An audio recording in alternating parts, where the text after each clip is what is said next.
Good morning, everyone. My name is Tom Geisbush, and I'm one of the owners here at Teague Insurance. I want to welcome everybody for joining us today at our seminar regarding the requirements for developing an injury and illness prevention program.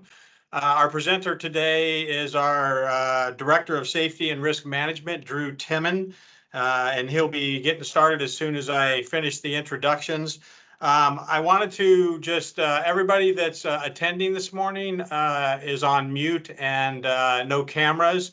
But if you have questions during the seminar, please use the chat up on the top toolbar there to put your questions in. I will be monitoring that, and then every 15 minutes or so, we'll address questions as they come up.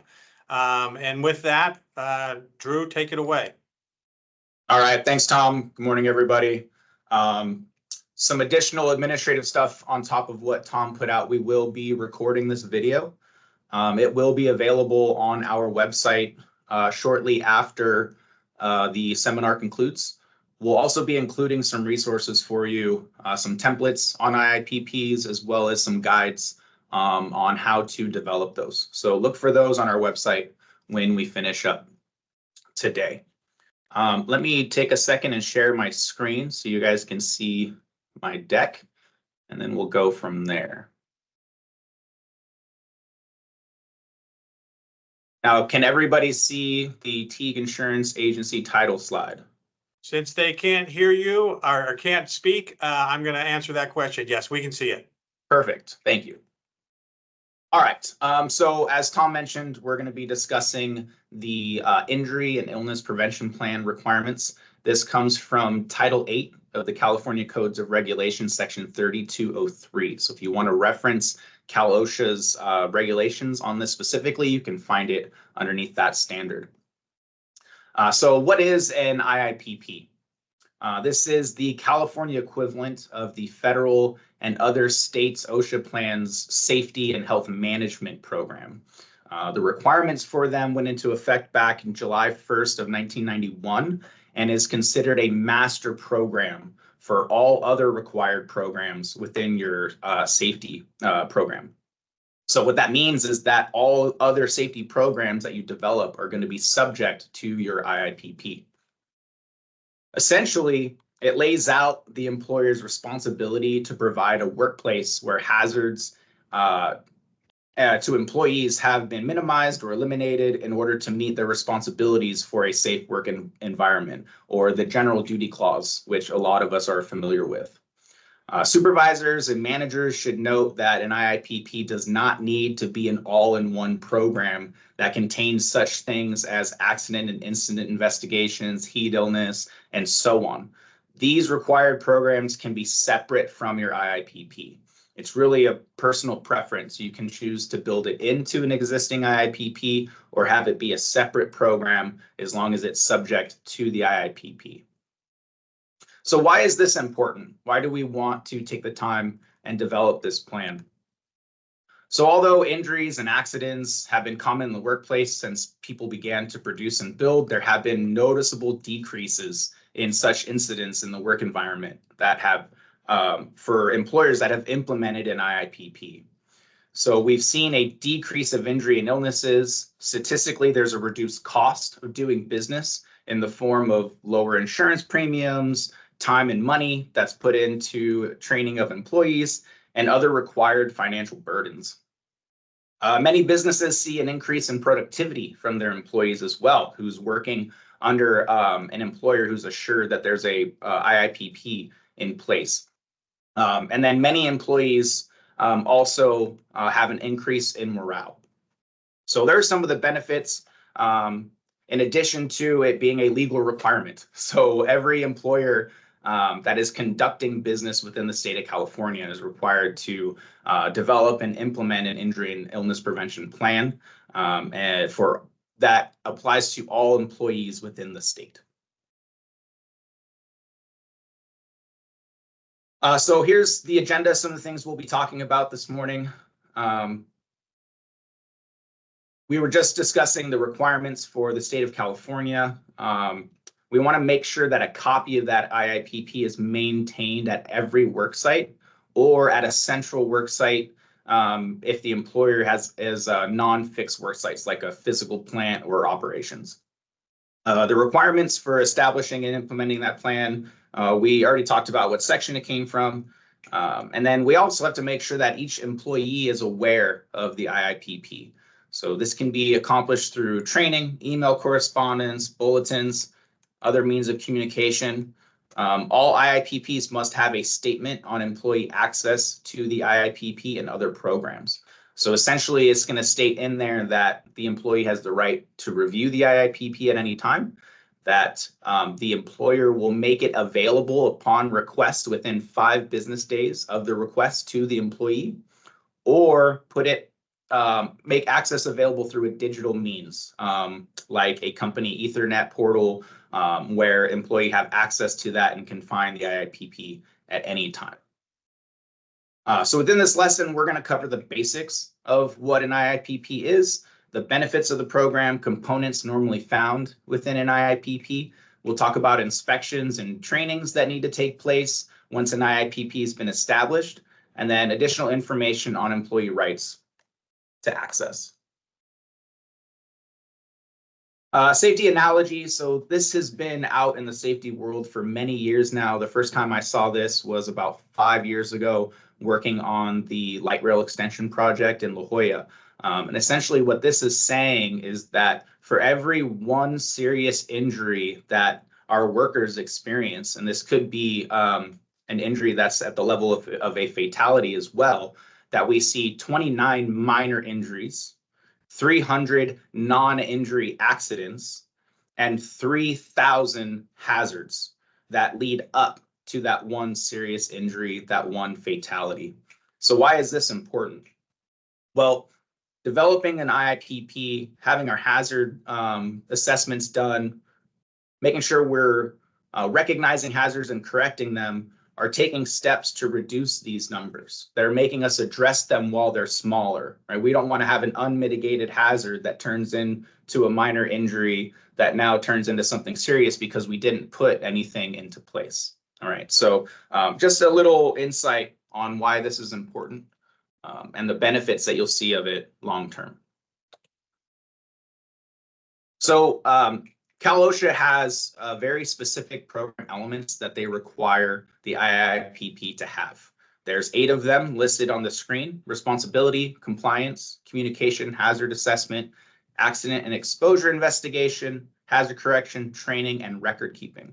We're going to talk about each of those sections in detail here in a moment. As you're developing your IIPP or as you're reviewing it this year and maybe making changes, one of the best practices that I recommend is to make sure you have a table of contents in the front of your IIPP and have the contents be these 8 program elements in this order. I've sat through an OSHA inspection with a client before. The enforcement officer asked for the IIPP. The first thing that he did was try to find a table of contents and look to see if the sections were displayed in the proper order.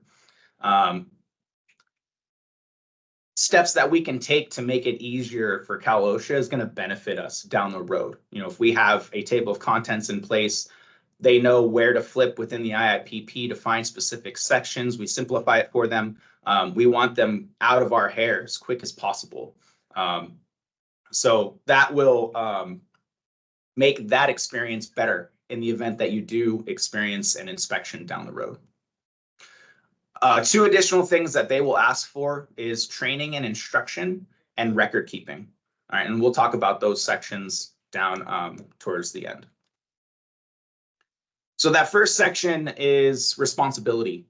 So this section designates an employee with the authority and responsibility for implementing the IIPP. They can be referred to as a responsible person or a program administrator, something of the like. This position allows the designee to delegate to other persons within the business to help with the implementation of the program. One best practice that I see with the responsibility section is to identify this employee by job title, not necessarily by the employee's name. Sometimes businesses experience turnover. If the responsible person was identified by name and they decided, to take, a job opportunity somewhere else, then we would have to go back and update our IIPP for either the new position that's taking over responsibility or to add in the name of the new hire that's coming in to take that role. So if we just put it in as the job title, it simplifies it. We don't have to edit it as much, and we're still in compliance. Employee compliance. So this section is used by an employer to identify the system that they will use to ensure employee compliance with all company safe and health work practices. Things within that program or that system could be training and retraining programs. They could be disciplinary actions or other such means of compliance. An important part of getting employees to comply is getting buy-in from your employees. So one way that we can do that is to develop our program with our employees' participation. That could be done through a company-wide meeting, or maybe we assign a group of employees to a safety committee and we pull employees from different departments. So we have insights from around the business, and then they bring their experience, what they're running into in the workplace, into the development of that IIPP. All right, so when we do that, we're going to have more buy-in from our employees. They're going to be more likely to accomplish the requirements that we have of them, like, for example, attending safety meetings or conducting an inspection, doing their job hazard analyses, and so on. Having a written program in place that doesn't get implemented is only half the battle. We need our employees to believe that the program is there to best suit them, and they believe in the rules that we've laid out, and they're going to follow them. And we do that with bringing them in when we develop it. When it comes to disciplinary actions, it should be noted that disciplinary policies should be laid out in greater detail in an employee handbook rather than an IIPP, pretty much because disciplinary falls under the umbrella of labor law. We want to make sure that we're addressing that within our employee handbook. Our communication. This is where an employer will identify a system for communicating occupational safety and health procedures and concerns to their employees. It needs to be in a means that is understandable for everyone. So format and also language needs to be modified in order for our employees to understand. Some examples for this system could be conducting meetings. It might be a weekly safety meeting or a toolbox talk. It might be a daily huddle that you put out information through, implementing training programs, and then posting any sort of written communications are examples that could be used to communicate safety and health to our employees. Some of those written communications can be found in the forms of posters and notices. And then employers should also provide employees a means to anonymously notify management about workplace hazards.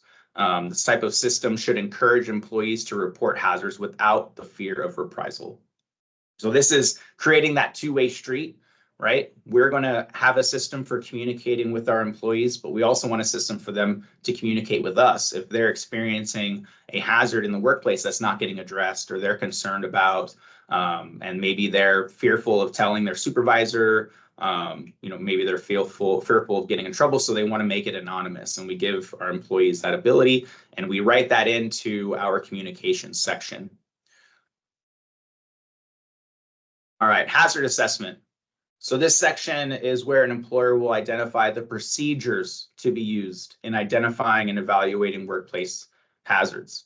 So some examples of those could be periodic workplace inspections, your safety data sheets that come with the chemicals that you use in your workplace, or a way to identify hazards associated with that chemical, and then also an employee report of safety hazards. So the anonymous tips that come in from your employees, that's one way to assess hazards that maybe you're not seeing, but they are. So keep in mind that an effective IIPP requires that employers identify and evaluate workplace hazards This means having facilities and other work environments conduct scheduled periodic inspections. Periodic inspection timetables will differ depending on the company, but we want to make sure that we document each of them. Documentation of such inspections can include the filling out of a pre-created form, like a task or a job hazard analysis, an inspection checklist. It could be turning in pictures or videos. We want to make sure that those inspection records are kept in accordance with your IIPP program. So when you detail your inspections and we're going to say we're going to hold on to this inspection for 3 years, then we've got to make sure that we keep that record on file for those 3 years, and we're complying with what we're saying we're going to do in our IIPP. So we'll play a little. I guess Tom told you guys all to mute. So initially I was going to see who could find what was wrong with these pictures. But since Tom told you guys all to mute, we'll identify a couple things here. So the picture on the left, we have misuse of a step ladder here, where the employee should have both feet firmly on the rungs of the ladder. They want to keep their center of gravity within the legs, and not be leaning over to the side like that. All right, so he's in a position to have a fall hazard. The picture on the right is a slip, trip, and fall issue. There's a number of those paver tiles that are missing, or they're buckling and causing a trip and fall hazard. So why is this important? These are the things that we do when we walk around our workplace, and when we're looking at conditions. We're looking at both conditions, which would be the picture on the right. This is a workplace condition that's creating a hazard. And then the picture on the left is a workplace behavior. This is a decision that the employee is making to misuse the equipment that he's using. It's not a condition he was presented with. It was a choice that he made to work this way. So when we take the time and we notice these things, these are the hazards that we need to be recognizing. We need to be seeing that there's potential for employees to get hurt. There's potential for us to damage something here. And now we need to be creating programs, policies on what we expect from our employees' behavior in this situation, what we expect as far as correcting the condition as well. Okay.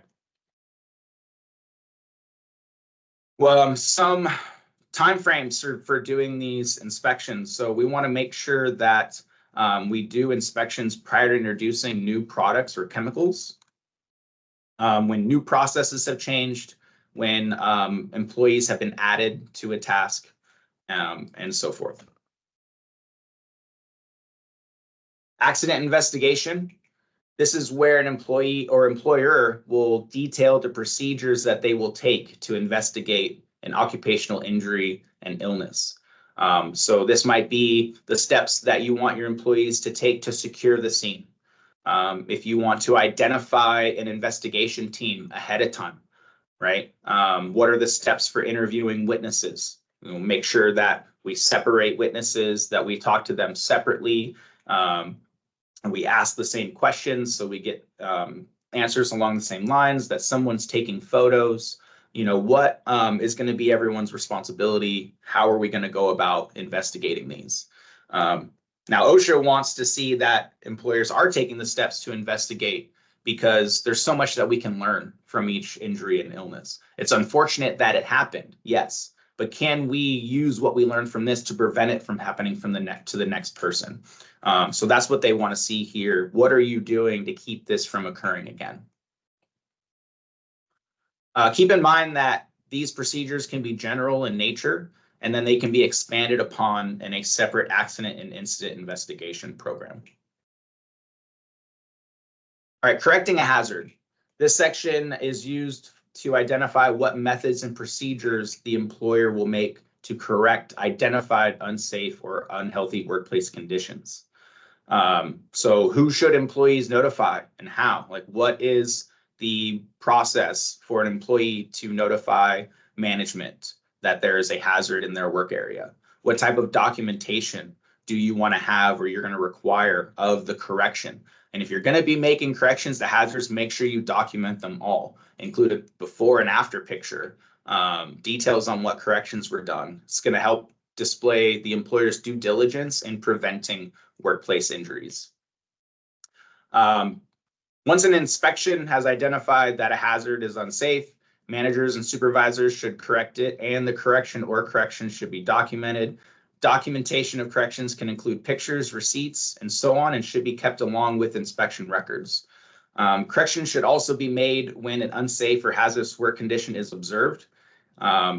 If a hazard cannot be immediately fixed without endangering employees and property, managers and supervisors should remove all exposed personnel from that area, except those employees who are necessary to correct the issue. Employees who are correcting the issue should be provided with the necessary safeguards to assure their safety while performing their work. All right, training. So the training section is where an employer is going to identify what training programs and instruction will be provided to their employees, including training for managers and supervisors.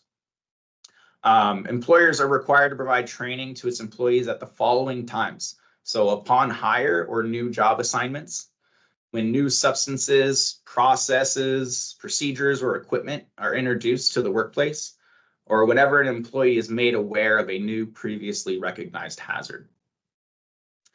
So in addition to inspections, employees are required to be trained on procedures and hazards that are present in the work environment. Training should be provided at the following times. We talked about that. I'm just looking over my notes to make sure I didn't miss anything. Make sure if you're in a supervisor or a management role that you're attending those same trainings as well. Not only is it going to allow you to see what processes are being put in place, understand what's being expected of your employees, but it shows that you have buy-in in the program too. You're going to be getting the same training that they are. Kind of one of those don't expect anything of your team you're not willing to do yourself kind of situations. So when it comes to training, there are some trainings that are required within the state. So training on the injury and illness prevention plan. This can be done upon hire, which is recommended because the employee gets feedback or direction on your program from the start. And then refresher training should be done once a year. Hazard communication, bloodborne pathogens, fire safety. These are required trainings for nearly all employers.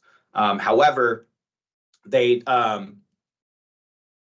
your training program should include additional programs that are based off of your hazards. So the things that you encounter in your workplace, you should have training programs built out for those. So if you're in construction, you work at heights, you should have a training on fall protection that you build into this as well, just as an example. All right, so for record keeping, we want to make sure that we maintain documents for 3 years. All right, so supervisor roles, that might be doing a supervisor's report of accident or injury, any sort of inspection forms, accident investigation forms, documentation of training. So sign-in sheets when an employee is trained, having them sign off on them that they've received information from a toolbox talk and so on and so forth. So you can prove that the training was provided. And then if you are an employee and you're joining us, make sure you sign off on those trainings. Because unfortunately, on a legal side, if there's no documentation, it's as if the training never happened. So make sure that you're getting those signed off as well. So those are the 8 sections that you'll see in the Cal OSHA requirements, as well as most templates. We will include a template, like I said earlier, on the website. However, keep in mind that that needs to be reviewed. There are sections in there that are going to need to be changed and modified to fit how it will apply to your workplace. And then when you get into most templates, you'll see that there are 3 appendices. Now, the appendices aren't really addressed in Cal OSHA regulations. I haven't seen an inspector ask to see what's in the appendices. But if you're going to have any appendix and you're going to fill them out, we want to make sure that they're done correctly, because even though OSHA hasn't made it a requirement, if you're going to say that you have a general safety rule for chemical use that goes beyond the OSHA requirement, and there's a violation of your rule, and OSHA can see in your IIPP that it was a rule of yours, then they can cite you for that. They can hold you accountable because you set an expectation above and beyond their rules, and the employee didn't comply with that. So this is where detailing the appendices is super important. So Appendix A is set aside for general safety rules. A lot of companies supplement this section by having a safety program or safety manual. Really what it is doing general safety rules for the activities that your employees conduct. So if they work with chemicals, it'll have general safety rules on handling chemicals. If they work on machines with rotating parts, then we'll have a section on machine guarding, how they're going to protect themselves, what the emergency off switches are, lockout, tag out for the equipment, things like that. Appendix B is set aside for your safety action plan. So it's a way to manage and provide accountability for follow-up of all safety-related corrective actions. So that section can include any actions related to the safety program, including why you're taking the action. Example action items could include items that pertain to the safety committee tasks, incident investigation follow-up action items, hazard identification findings, employee safety suggestions, just as an example. And then the last appendix, Appendix C, is for doing a hazard assessment. So these are your hazard assessments to discover which safety programs your facility needs. The example that we will share will have a list of some examples, and you can pick and choose from those based off of your hazard assessments of what's in your work area. So some examples could be like bloodborne pathogens, confined space, fall protection, hazard communications, and so forth.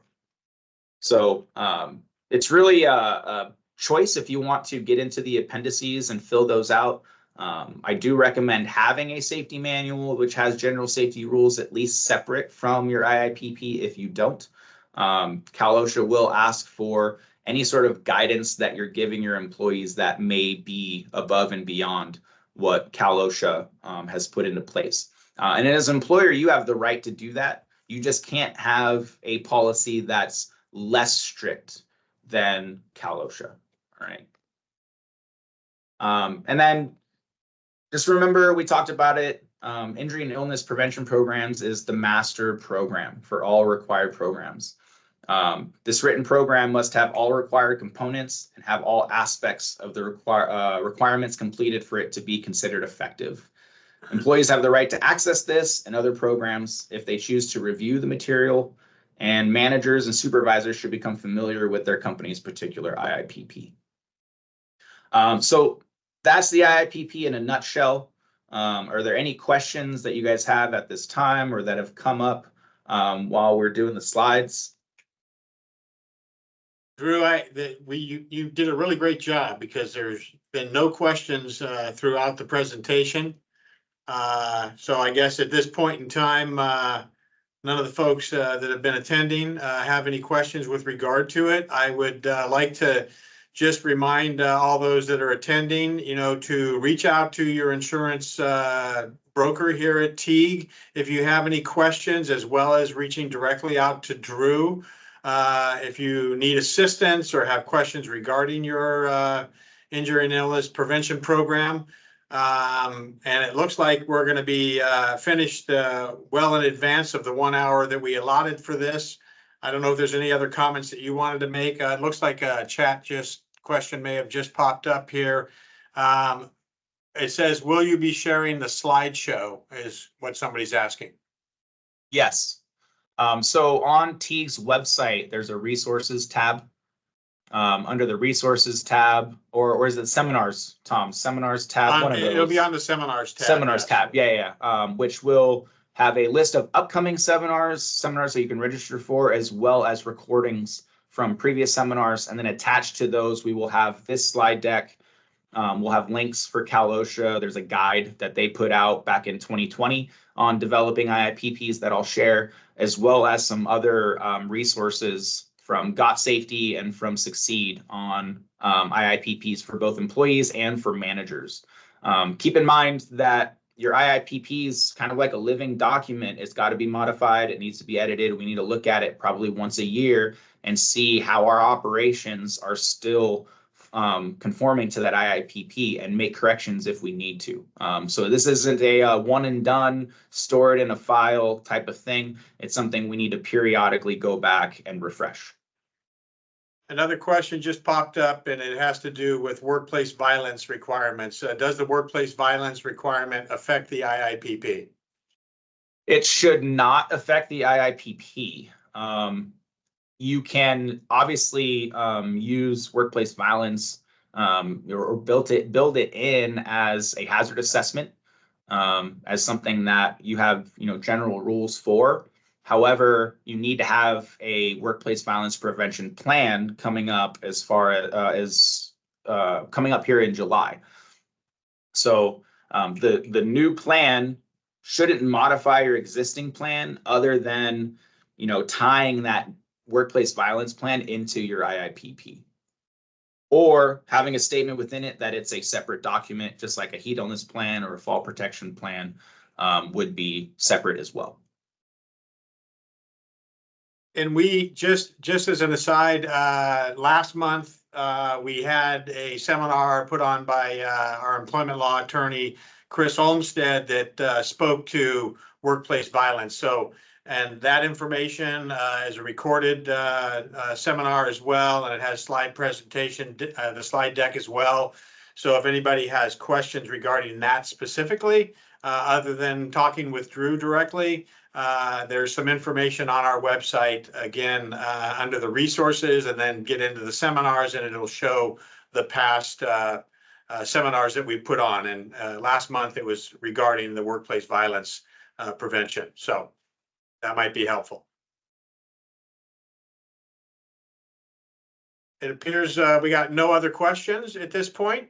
So Drew, thank you so much for the presentation. Again, for all of those attending, if you have any other further questions, please reach out to your agent here at Teague or your account management staff here at Teague, as well as Drew, and we'll try to help facilitate and help you along. Thank you so much. Take care.